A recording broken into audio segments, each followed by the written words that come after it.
Thank you. Thank you, Sanjay. Thank you, Nina. And thank you, Ridhima. And Dialogues for this opportunity. Put it up? Okay.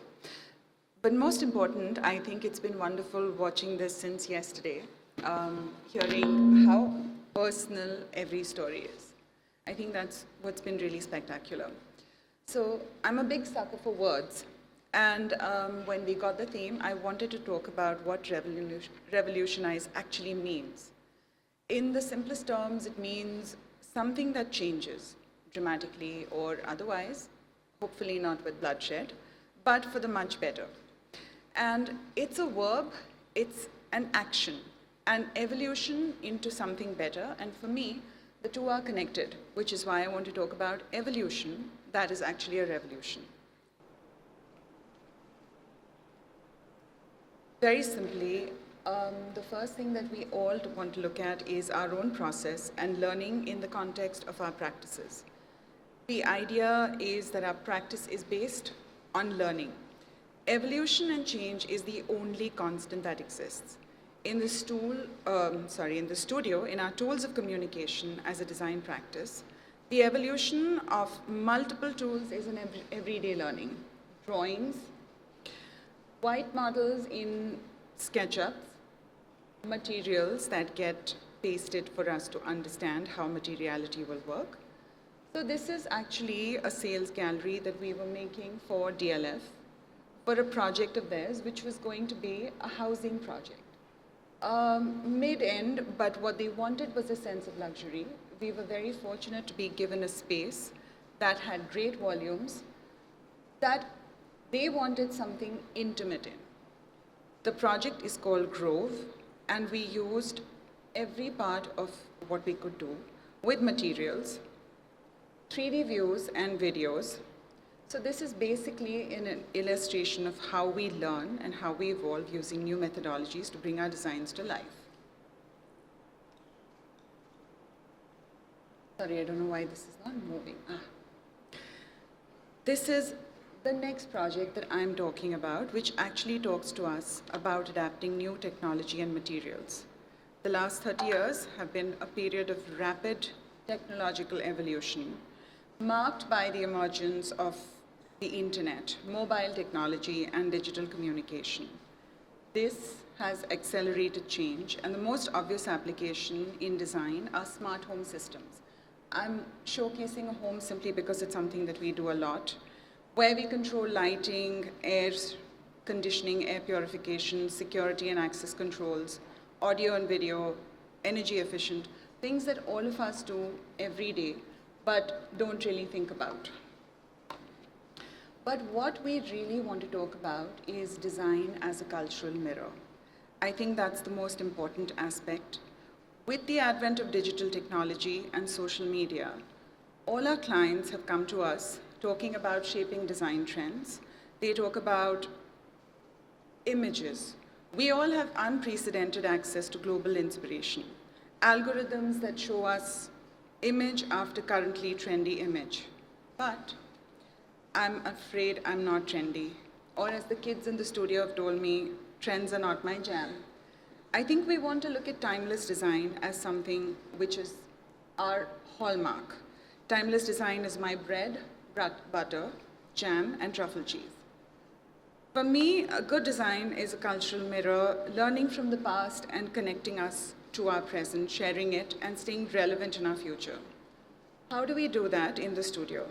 This project is a bespoke office for a client in Ahmedabad. We always start a project with the context playing the muse. The client, their geographical location, and the architecture all play a pivotal role in this story.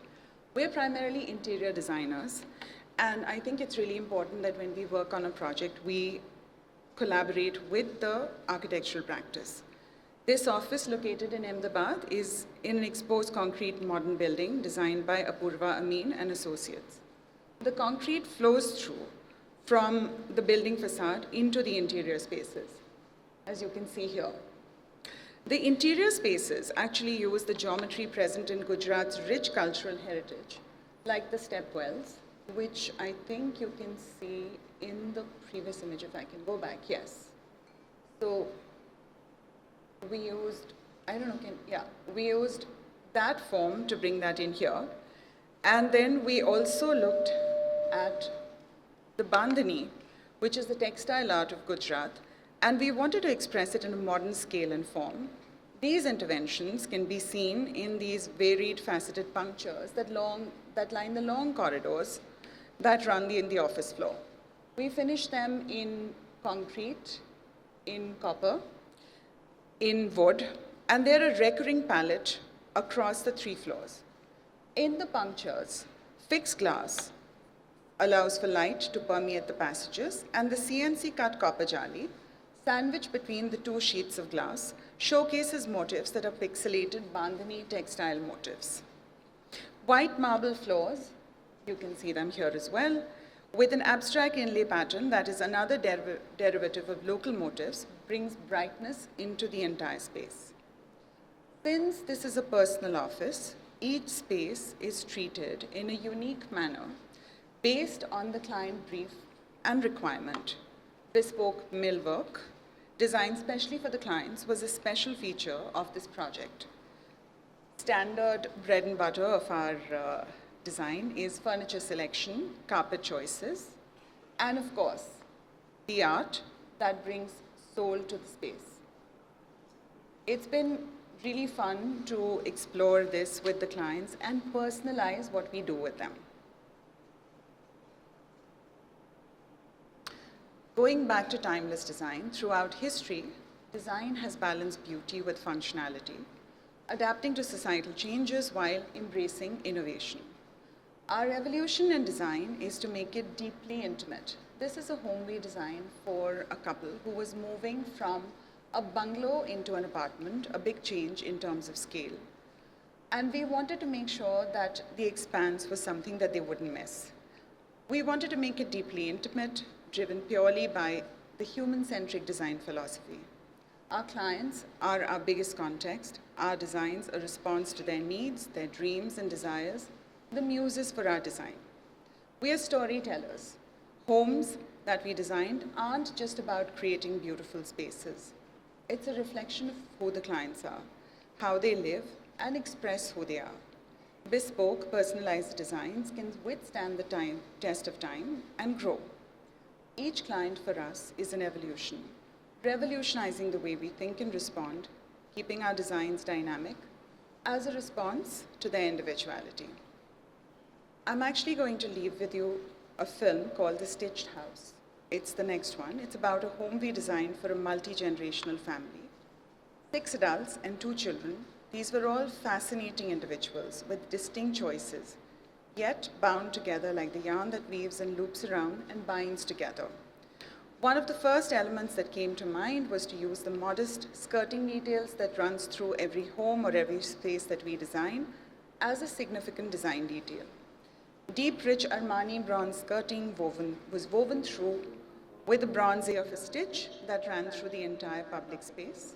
These became bespoke timber skirtings with the same bronze inlaid stitch, literally stitching the house together, just like the family. Thank you.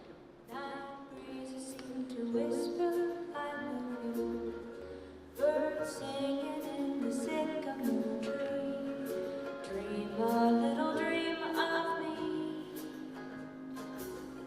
Say nighty night and kiss me. Just hold me tight and tell me you'll miss me while I'm alone and blue as can be. Dream a little dream of me. Stars fading, but I linger on, dear, just craving your kiss. I'm longing to linger till dawn, dear, just saying this. Sweet dreams still sounds like you. Sweet dreams that leave all worries behind you. But in your dreams, whatever they be, dream a little dream of me.